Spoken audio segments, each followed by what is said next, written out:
Paz de Cristo, hermanos, bienvenidos a nuestra clase número 3 de Estructura de la Biblia. Antes de iniciar, realizaremos una oración para poder comenzar esta clase y les pido que me acompañen donde sea que ustedes se encuentren.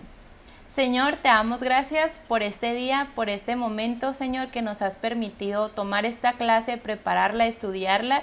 Te pido, Señor, que bendigas a los alumnos, Señor, que les sigas dando esa capacidad y habilidad, Señor, para poder estudiar y aprender. Te pido que nos sigas acompañando en el recorrido, Señor, de esta materia y que seas tú quien nos ayude a perseverar y aprender más de tu palabra. En el nombre de Jesucristo, amén. Hermanos, pues bienvenidos nuevamente. El tema de hoy, nuestra clase número 3, va a estar basada en esta segunda división principal de la estructura de la Biblia, una parte muy importante, muy esencial, que es todo el Nuevo Testamento. Recordemos que la palabra testamento significa pacto o alianza. Cuando hablamos del Antiguo Testamento, estamos haciendo esa referencia a todos los escritos que muestran cómo Dios estableció su pacto con el pueblo de Israel, su pueblo escogido, que posteriormente se convierte en una gran nación.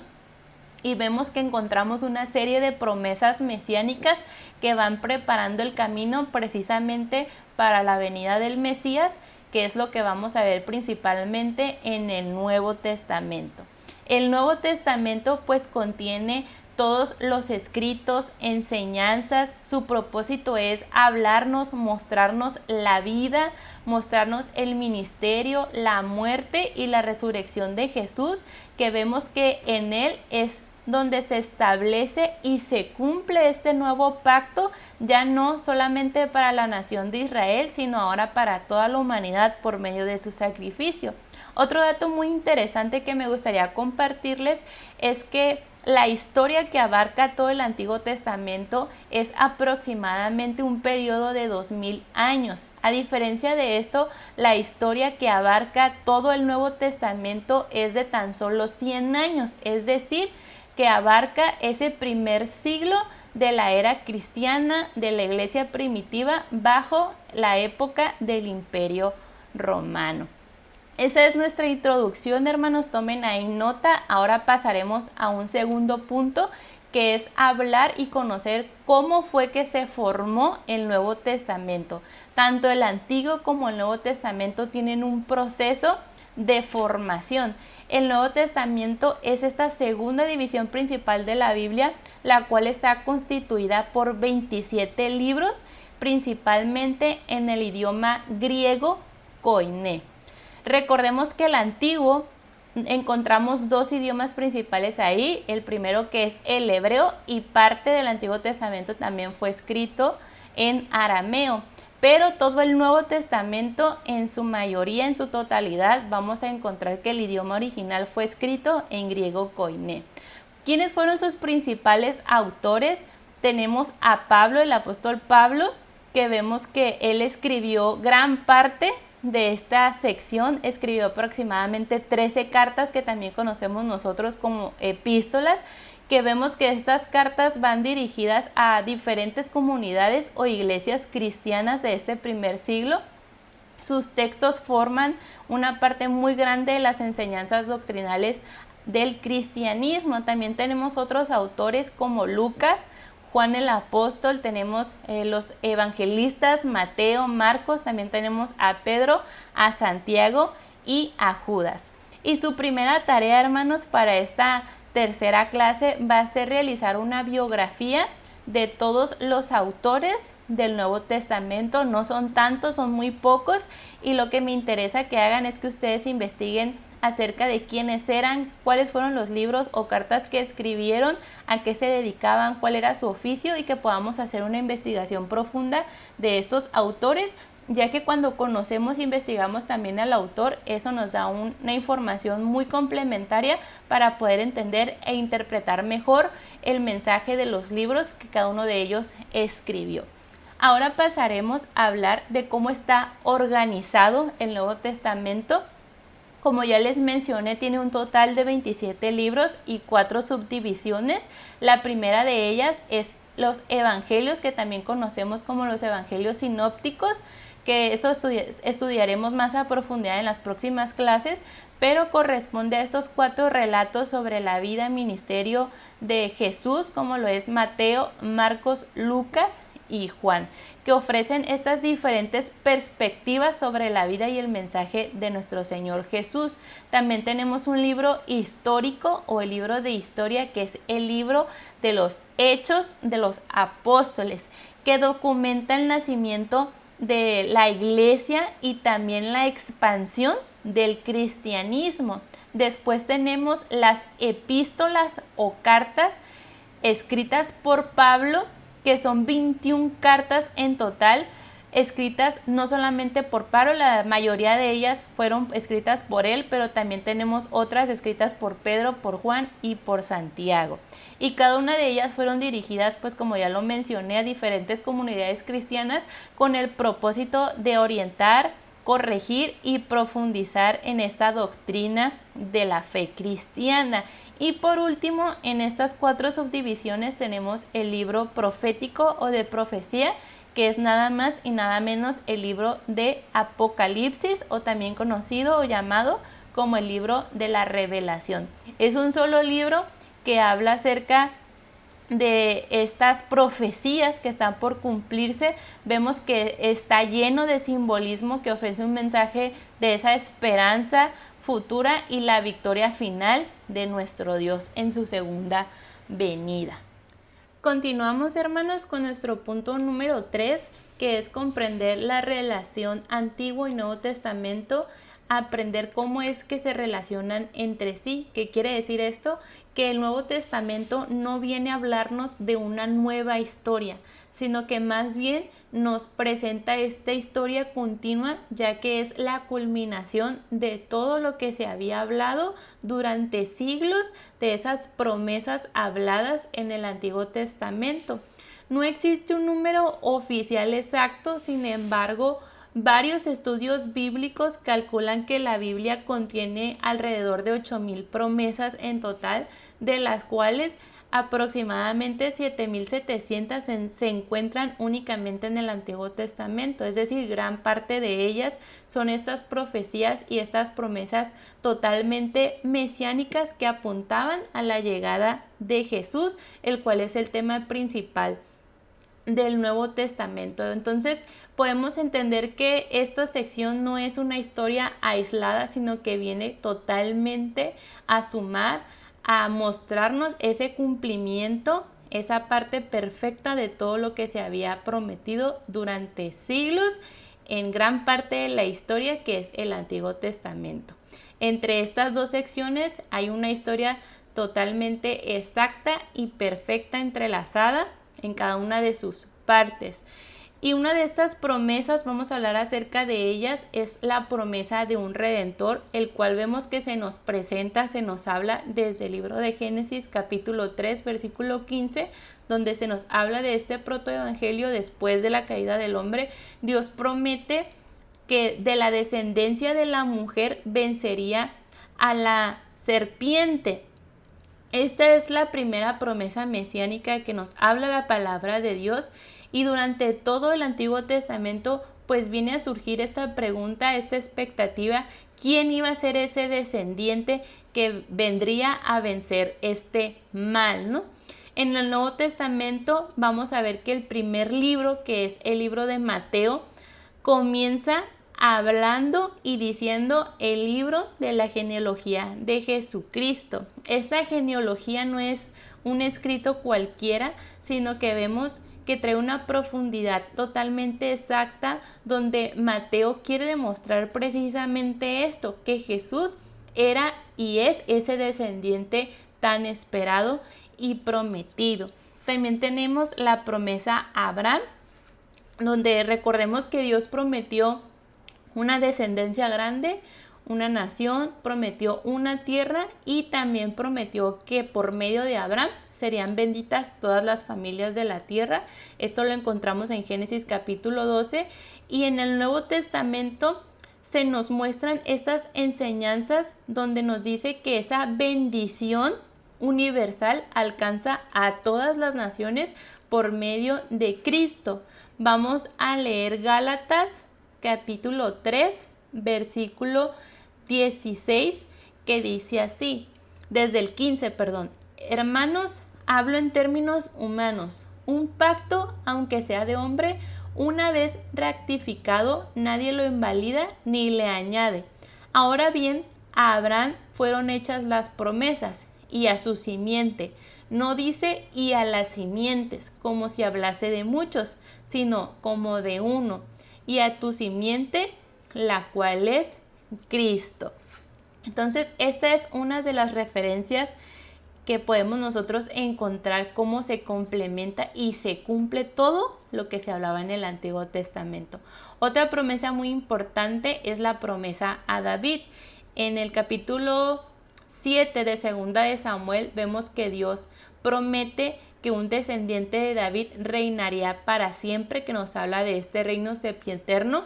Durante siglos vemos que Israel esperaba y tenía la expectativa de este rey. Es por eso que los evangelios llaman tantas veces, vamos a leer nosotros en sus escritos, que se refieren a Jesús como hijo de David.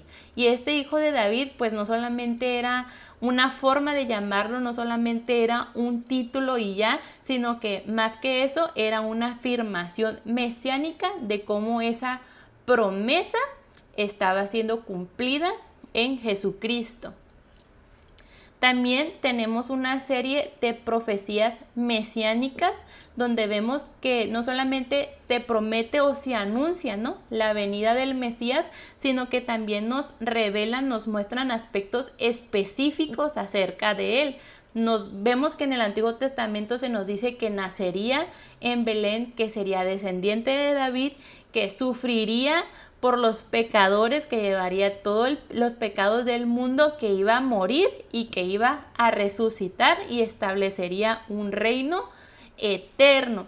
Entonces, los autores del Nuevo Testamento muestran continuamente cómo era Jesús y cómo cumple con todas esas promesas, especificaciones, características que se nos hablaban desde el Antiguo Testamento, desde los profetas, ¿no?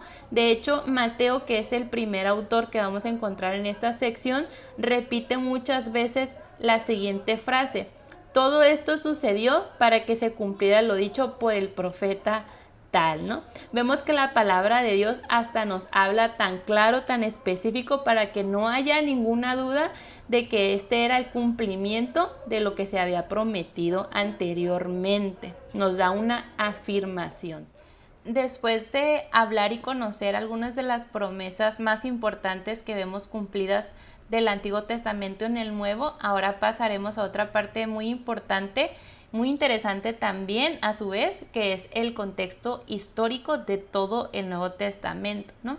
El contexto histórico está basado y se desarrolla en el siglo I después de Cristo, es decir, bajo la influencia de tres culturas principales, que es muy importante, hermanos, que ustedes tengan ahí presentes a la mano, que las investiguen. Estas tres culturas principales es la judía, la griega y también la romana. Los 27 libros de esta obra del Nuevo Testamento se escribieron aproximadamente entre los años 50 y el año 100 después de Cristo. Parte de este contexto histórico es el periodo intertestamentario, que es el tiempo comprendido entre el final del Antiguo Testamento en el libro de Malaquías y el comienzo del Nuevo Testamento, es decir, en el libro de Mateo. Este periodo abarca aproximadamente 400 años, es por eso que también lo podemos encontrar así como el periodo intertestamentario o los 400 años de silencio. ¿Por qué se les llama los 400 años de silencio? Porque durante estos años no se escribió ningún libro inspirado que formara parte del canon bíblico, es decir, que no había profetas que hablaran respecto a esto. Es por eso que se dice que hubo un silencio profético, y aunque no hubo nuevos profetas, Dios continuó obrando a través de la historia. Dios seguía preparando el escenario para la venida de Jesucristo, para su nacimiento, mediante cambios políticos, culturales y religiosos. ¿Por qué es importante que antes de leer los libros del Nuevo Testamento entendamos este contexto? Porque Este periodo explica por qué nosotros al abrir el Nuevo Testamento encontramos un contexto muy distinto, muy diferente al que encontramos en el Antiguo Testamento. Uno de estos aspectos es que Israel ahora se encuentra bajo el dominio del Imperio Romano. El griego koiné era el idioma que se había convertido en el más común del mundo mediterráneo. Además, habían surgido grupos como los fariseos, los saduceos, los celotes, los esenios, y existía una fuerte expectativa por la llegada de ese Mesías prometido. Es por eso que el contexto es muy importante y relevante para nosotros poder entender estos libros, el cómo estaban escritos y a qué comunidades eran dirigidas. Los diferentes grupos de judíos que surgen en este periodo de tiempo eran movimientos religiosos, también movimientos sociales y en algunos casos muy políticos que surgieron durante estos 400 años de silencio, ¿no? Aunque todos compartían la fe en el Dios de Israel y todos esperaban la llegada del Mesías, diferían en la interpretación de las escrituras. Por lo tanto, esto influía en su forma de vivir, en su fe y en su relación con el dominio romano. Algunos de estos grupos de judíos, pues como ya lo mencioné, los principales son los fariseos, los saduceos, los esenios, los celotes y demás, ¿no? También parte del contexto que nosotros debemos de conocer es la influencia griega, el helenismo, ¿no? Como ya les mencioné anteriormente, el griego koiné, aquí pues era el idioma común de la época, fue la lengua en la que se escribieron todos los textos del Nuevo Testamento, permitiendo que así muchas personas pudieran entenderlas.